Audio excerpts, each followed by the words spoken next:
to have you folks with us here on stage. I guess, Rosa, can we could start with you. We could talk about perhaps what some of the folks at your table were talking about in terms of their experiences. Could they relate, or did they find that they had an entirely different experience with how things went? What was going on at your table? Oh, absolutely, they could relate.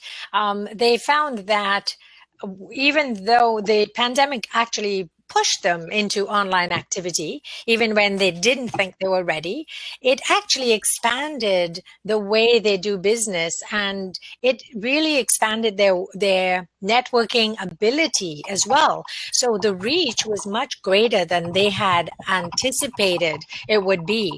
And some of them say they have formed deeper connections. And because of the amount of people they're meeting, networking, they've been twice or three times as busier with appointments.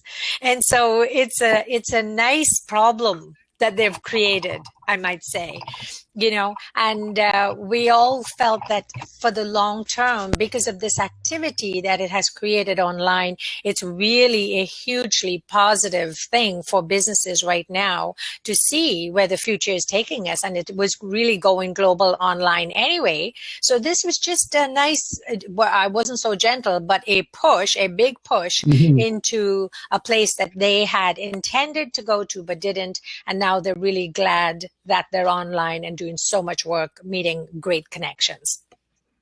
That's good to hear. Great recap.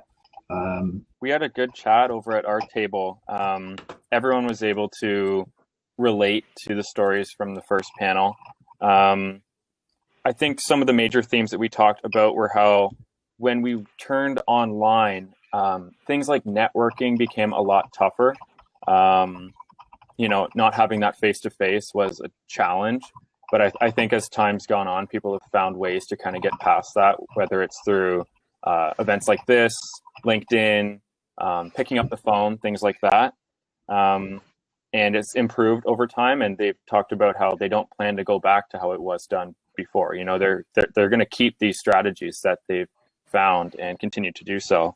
And another positive that came from this was it really helps to expand the geography of their markets. So for the business owners that we had, and this was talked about by Annie in the first panel, is that customers don't necessarily need to come from, a half hour's drive anymore. They can be from another province, another country, because it's all done online. So just a silver lining of this pandemic. And, everyone just talked about how it's taken some time, but adaptations have happened. And a lot of the strategies that they've found will be continued to be incorporated into their business. That's good to hear. Yeah. Excellent. And Roberta, what did your group share? Sure. Actually, I'll just say quickly, this is a sign of the pandemic. I just got up to close my office door because my husband decided this was a good time to vacuum, which isn't. It is a good time, isn't it? It's an uncommon thing. Our group, what Glen and Rosa have said very, very much aligns with what we heard. I think some of the words that really jumped out at me during our discussion were the pandemic being a disruptor, but also an accelerator. And I would say we had people from a range of businesses, and I kind of see things in three stages. One was the shutdown where everybody thought, so events were canceled, contracts were canceled, everybody was wondering what the future held. And then that process of evolution, so very much speaking to what Rosa and Glen were saying around starting to see that there were opportunities as things move more online, and that actually certain businesses really lend themselves well to that. However, also experience in our group in terms of an industry that doesn't lend itself well, which is around engineering and needing to, when you're talking about infrastructure and bricks and mortar, that there's some ongoing challenges that just can't be dealt with by virtual platforms. So I think that's a really good reminder that although there's a tremendous amount of opportunity, there's also really systemic ongoing challenges for people in certain industries. and that's something that probably over the long term, will evolve, but will take longer than some of the industries that I think, as we've heard over the last number of months, has just really kind of accelerated where things were moving slowly. It's just that the pandemic has made it an imperative. So definitely people related to what our speakers were saying. That's good to hear. I'm glad to hear it. They're a great panel of speakers, that's for sure. Well, thank you very much for joining me on stage here. I appreciate it. And I think it's about time to, I don't know if we could all do a round of applause, which we can't, for our breakout leaders, but thank we you. can segue into. Yeah, thank you so much.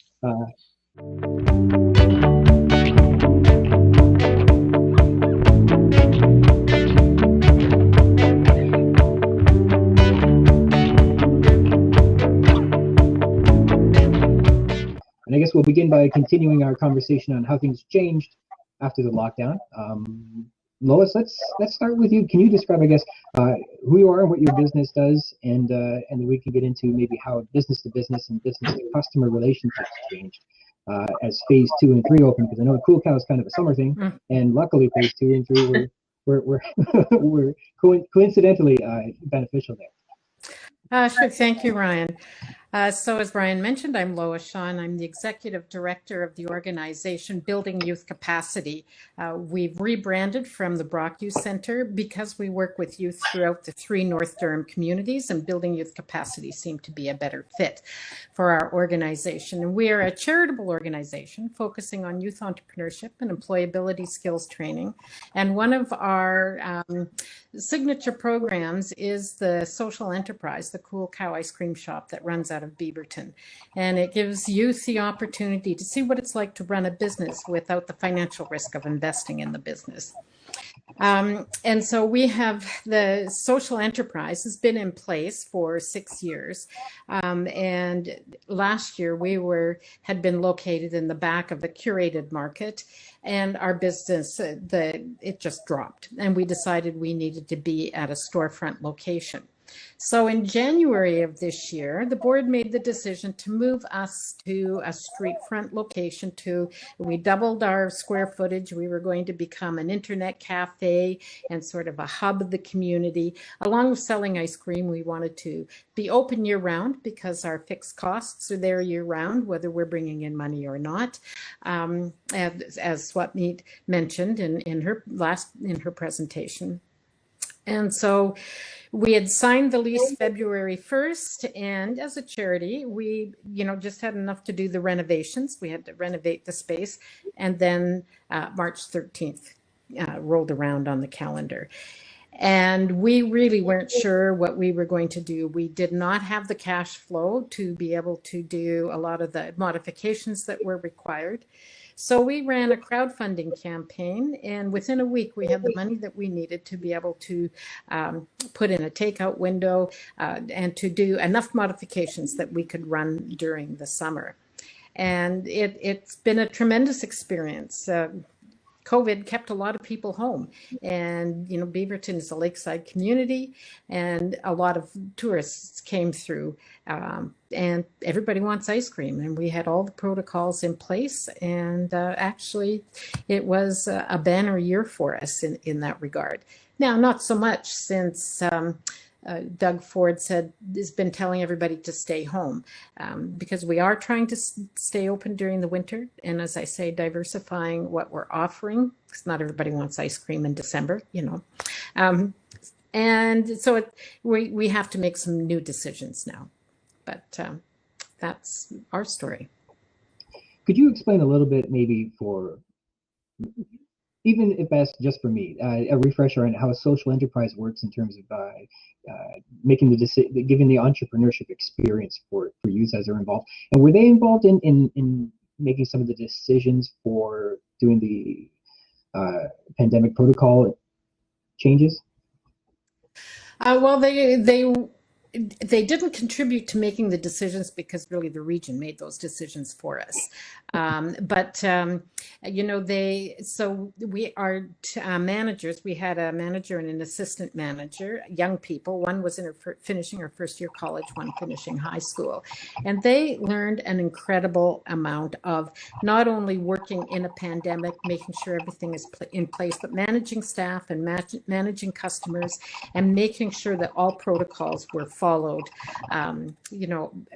the whole time. And so then they had the input as, okay, this isn't working. What do we need to do to pivot to make sure that we are meeting all of the requirements to keep operating safely? And how do you get those kids to wash the floor often enough that we're meeting in, so they contributed kind of once things were in place, because employment was delayed a bit because we had to put so many things into place before we could open.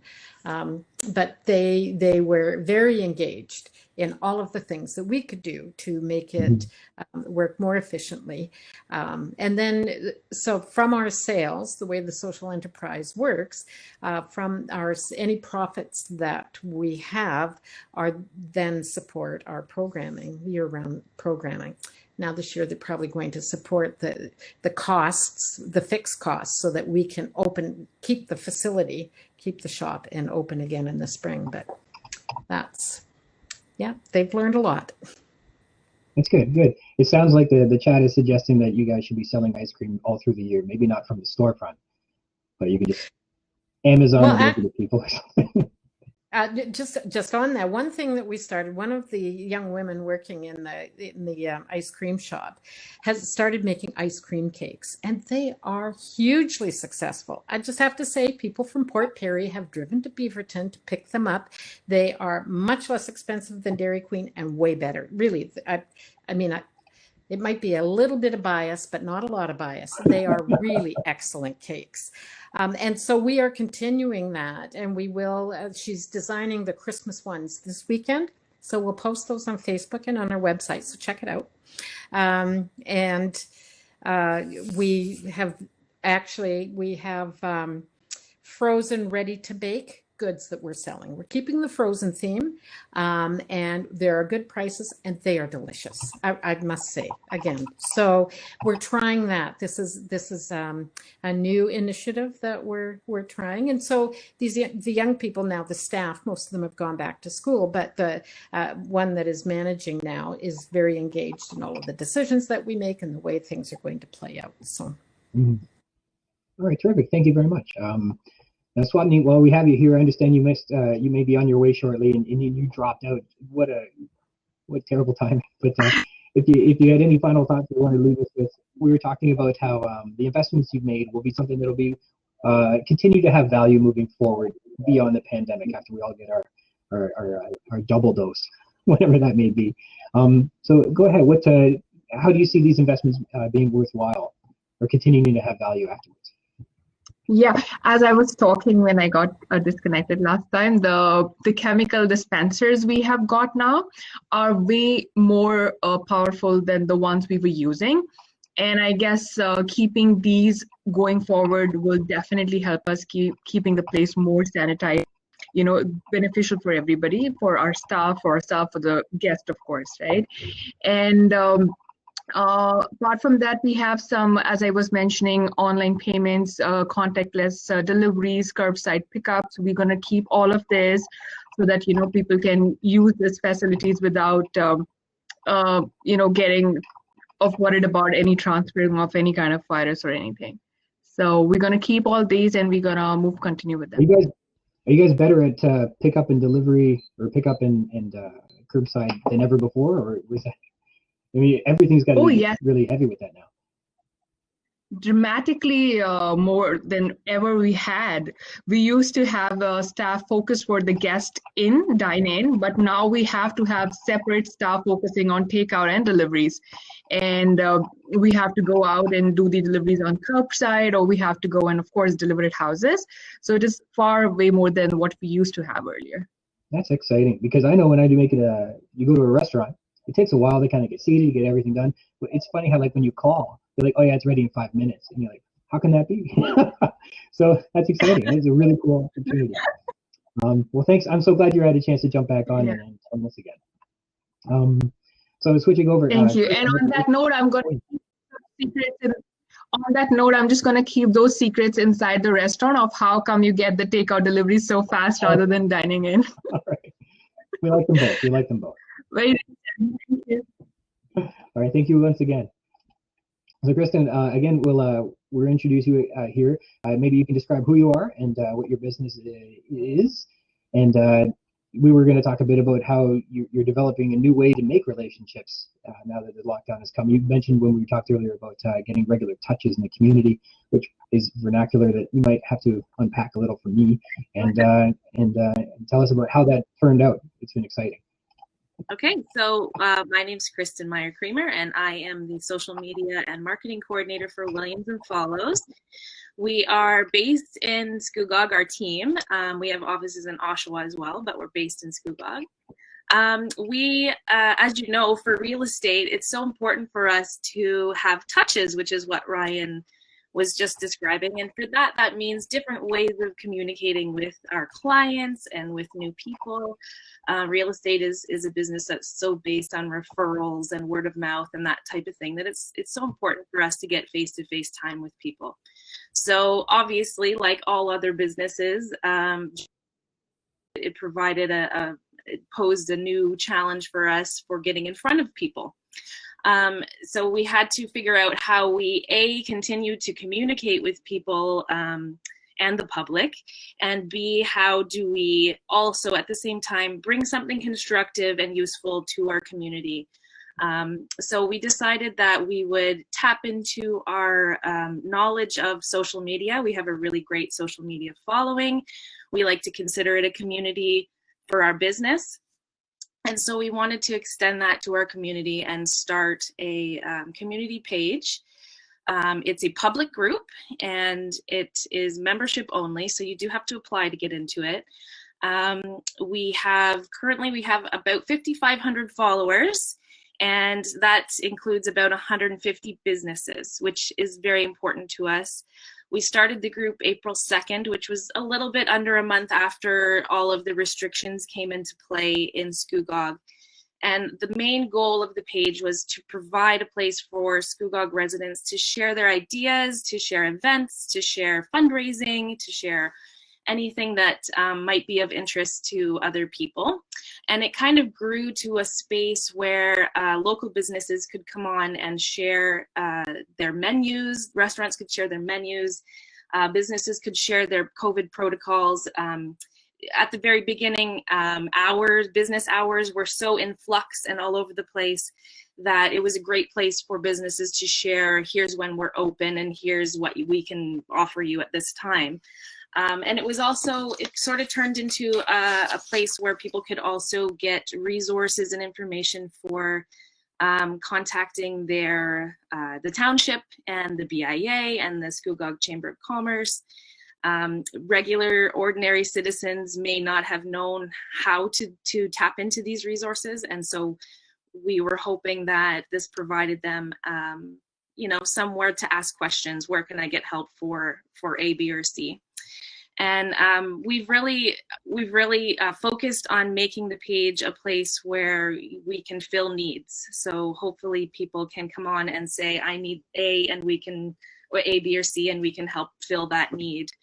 And also for us as a business, for us to maintain those personal touches and talk to people and try and offer our assistance wherever we can. So that's what the portrait is all about. And it's incredible. You made a good point that a business has its business page, but it doesn't have necessarily, and probably doesn't, 5,500 no. people following along. And this group has invited, it's popular, people want to get in. And I understand that people just don't always want to fill out the questionnaire, but part of that, so part of being, so that segues into it, you had to be adaptable to come up with this idea, to develop this new forum for everyone with existing resources. And but you continue to have to be adaptable because you needed to massage the rules a little bit when you're being an admin and moderating all of these conversations from all of these different people with all of these different opinions. How adaptable did you continue to have to be to keep this in place without just flushing it? Yeah, well, with any public group, especially during a pandemic, which nobody has ever experienced before, sometimes discussion can get very heated. But what we've found with the bulletin is that the positivity and the voices of people with something constructive to say rise above the rest. And it's our job as moderators to make sure that the page is actively moderated, make sure people know we're there and we're watching, and also to have really strict policies about who gets in the group. So we have very specific membership questions, and you have to answer them all to get in the group. So we want to make sure people are there for the right reasons and want to contribute something to the page. That's really important to us. So yeah, that's how we've kind of worked as a team in a new way that we've never worked as a team before, and that is managing personalities, which is challenging and new for us, because we are a great team and we work wonderfully together. There's 4 of us, but we've never had to deal with like outside opinion and personalities. So that's been a fun challenge for us for sure. Well, another term that's new to us in this pandemic is lawn hauler. I hope that bulletin's around to stay for a while. So that's got a lot of advantages to it. Yes, for sure. Well, yeah, for sure. Margaret, let's continue with you. We have Margaret Ayres. Maybe you can introduce who you are, what you do, and share what your experience have been with people wanting to support local. And I know through the pandemic, everybody's really been, we call it protectionist, but being really insular about how the communities are doing. And you're in one of those service groups where you're kind of really thrown into the mix of that. So maybe you can describe a bit about what your experience has been where you are. Sure, thank you. My name is Margaret Ayres, and I'm the Executive Director at Big Brothers Big Sisters of North Durham. We're located in Port Pery. We serve the north as well, Scugog, Brock, and Uxbridge Township. So as I was saying at the table, we do a lot of fundraising events throughout the year. We're not a government-funded agency, and we had just finished one of our biggest fundraising events at the end of February. So thank goodness we got that in because it brought us some funding to carry us through the next few months. The pandemic certainly made us turn our operations here on a dime. We are an agency that provides mentoring to children and youth, and usually we're in person. So we really hadn't had any virtual programs going at all. And now all of our programs are virtual. So we have our traditional Big Brother, Big Sister program. They're virtually meeting. And also our in-school program. So that was one of our biggest programs where we get most of the children are referred through the school. And of course, now we're not able to go into the school. So we are on the hunt for children. We used to get so many referrals from schools. And now we have been doing newspaper articles and trying different ways, posting on Facebook to try to get more children involved in our programs. We want the public to know that we are here to support their children. And so that's the new us right now, is everything is virtual. In some cases, some of the children didn't have technology. So we've been writing grants on top of grants on top of grants. Some we've been successful with and some we have not. And with the grants, one of the grants we wrote for some iPads. So some of our more northern children didn't have technology to use. One little girl was going to the library with her phone to get onto the library Wi-Fi, standing outside. So she's all connected now, which is great. And we lend out these iPads to our families. And so far, so good. Our programs are up and running. Our numbers are down for sure. We usually serve about 250 a year. We won't even come close to that this year, unfortunately. And we know that there's kids out there. I don't know if it's just the whole COVID fatigue, if it's online fatigue. You know, some of them are doing school online, some of them have their cheer online or their activities are online, and then we're coming in to try to support them as well. So hopefully in the next couple months, we'll pick up our numbers, and we can only hope from that. The other thing is our fundraising. Again, like I said, we're not government funded, so all of our fundraising events are usually done in the public. We have our Wing Night, our Winding Roads event, which brings in 700 people under a big tent. Of course, September came for it, and we couldn't hold that.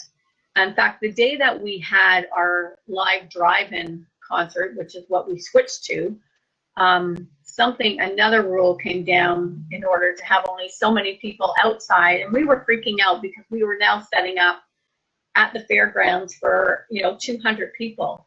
But lucky enough, we weren't in the mix there.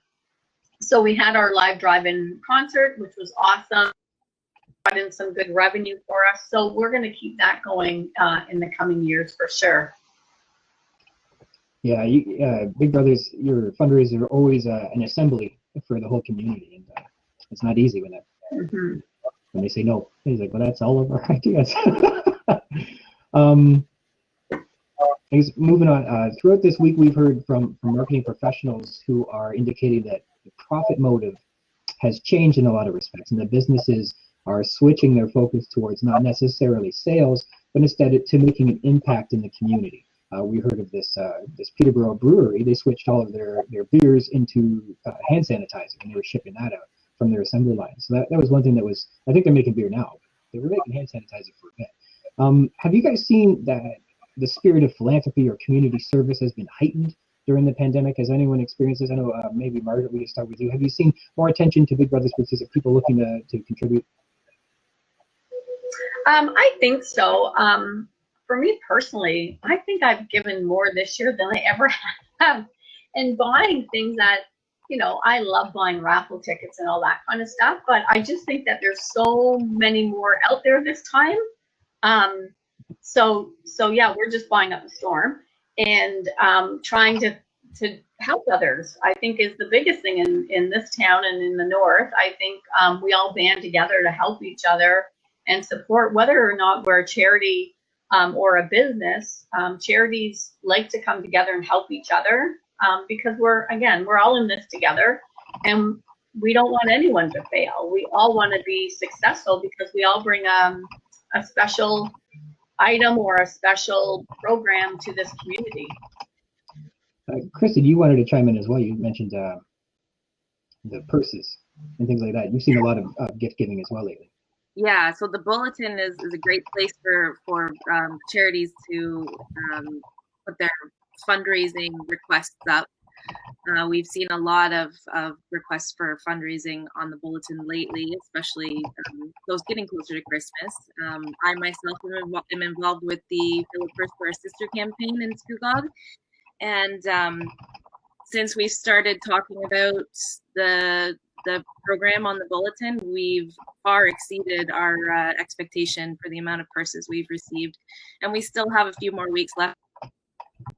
So, I mean, it gives us an opportunity to talk to 5,000 people about it, and it's a lot. It's stuff that maybe people wouldn't have heard of otherwise. If you don't read it in the Standard or in the Focus magazine, then you might not have heard about it. So it's just another way to touch and communicate with people.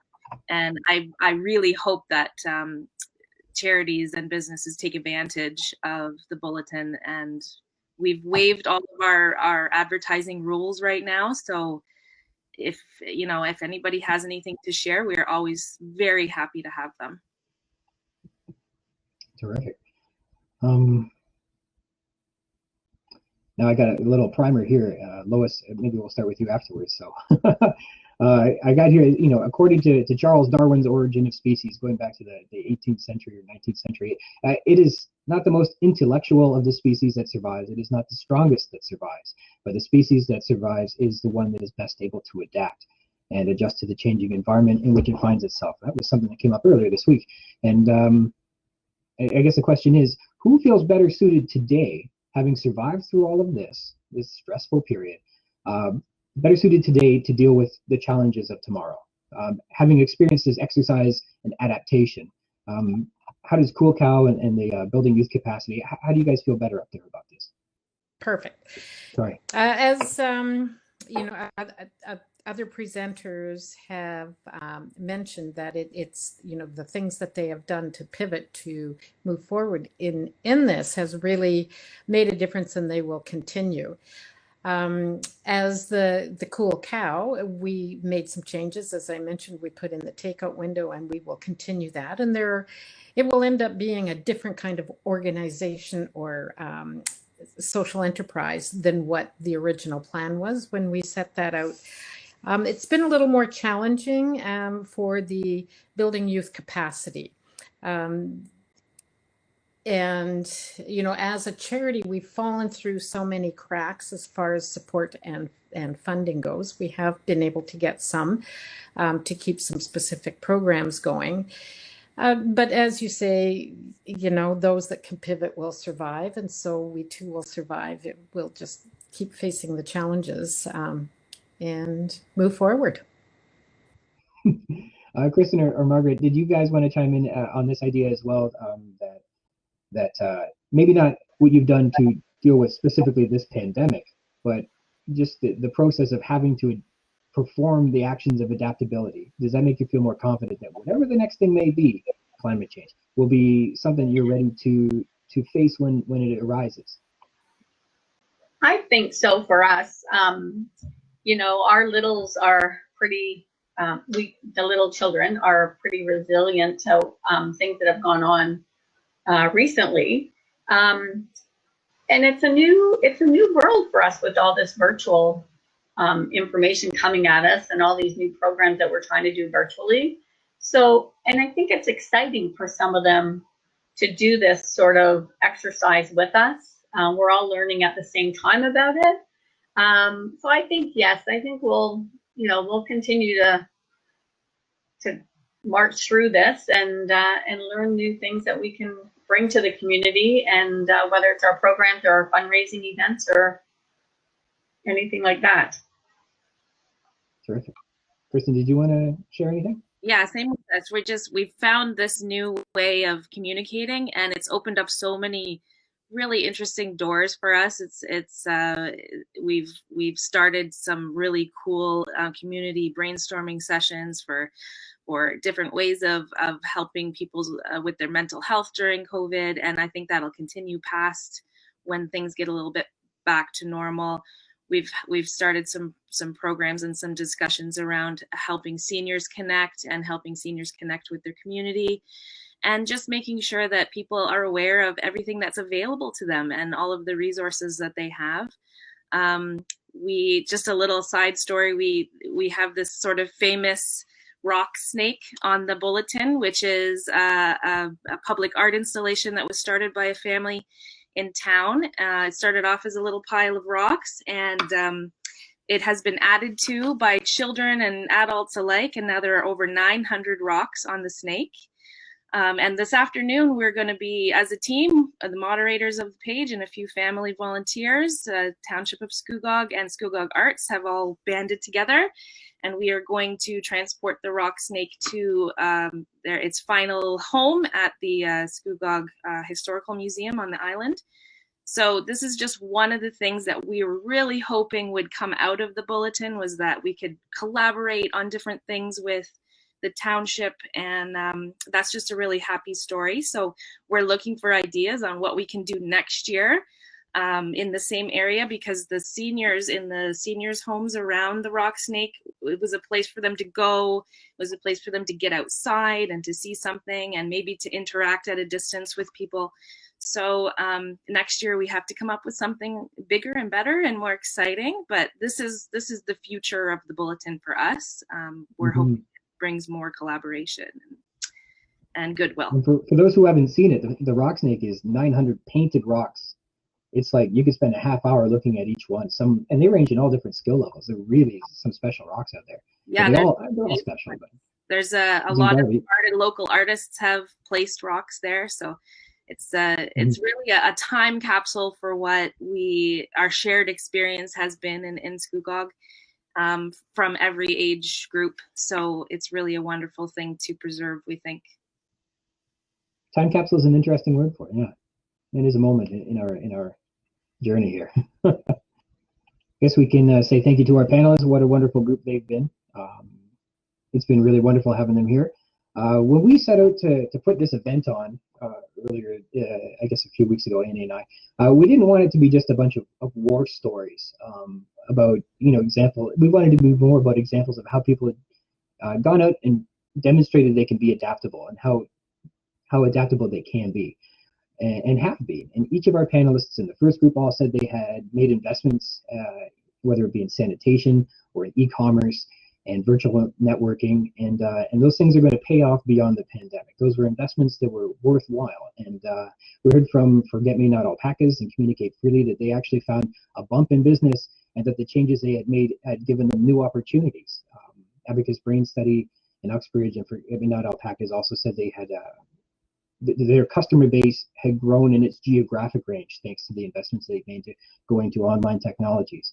And as Roberta, as the group leader, recapped very, very well, the pandemic was a disruptor, but it was also an accelerator. It gave everyone kind of that kick in the rear to make the changes that they maybe should. I had to get a webcam, and I didn't have one, and I wasn't ready for one. It did. And we've heard about how the spirit of community and philanthropy and understanding right now are stronger than ever.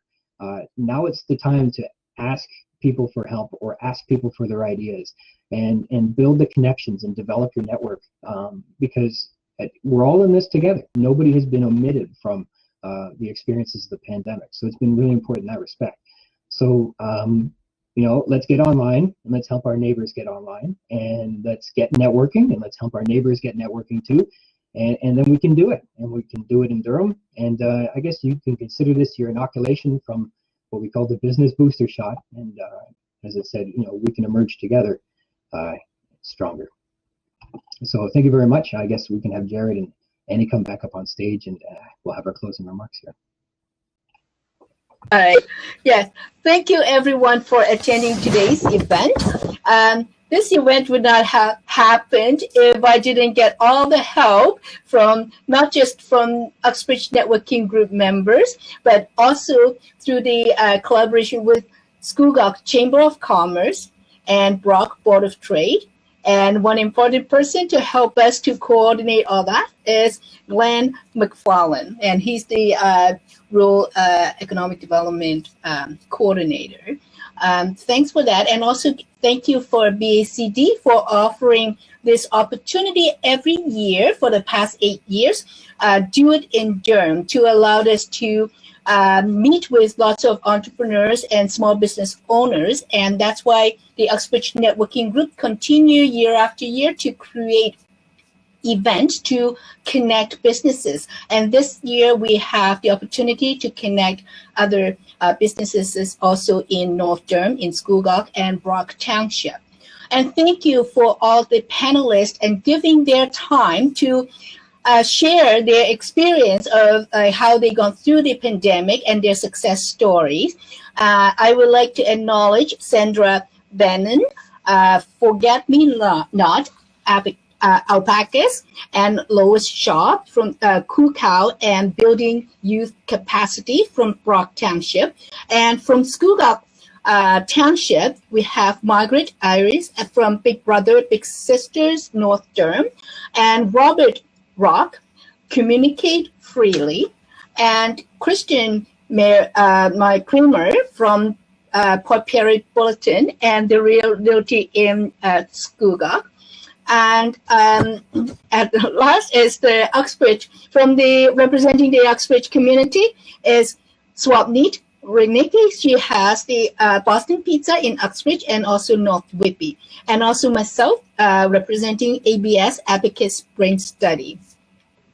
And I would like to also thank you for this small group discussion that we have group leader to guide everyone to share their thoughts and see how they resonate with the other panelists that we have, so they get the opportunity to participate. And we thank you, Rosa Lokaisingh from Connecting You, Roberta Bustard from Bustard Consulting, and Mike Dermel from Media Gone Mad, and Glen Macfarlane from Rural Economic Development Department, sorry. And they all volunteered their time to make this happen. And again, thank you for BACD to provide all the coordination of all the events that are happening this week. And also, of course, like Kristin and Mike has helped us with other media support throughout the event. And last but not least, our Ryan Rogers. I don't know how this event could have happened without your support, and you're very experienced journalist, and as like a moderator, and you're very down to detail, and you're able to set up all the panels like the detail, and thank you very much. And Ryan has his company called Forthwrite Canada, servicing everyone, all the small businesses. You need to talk to Ryan. All right, thank you, everyone. And I hope to see you at the table, and we can connect more somewhat today. Thank you.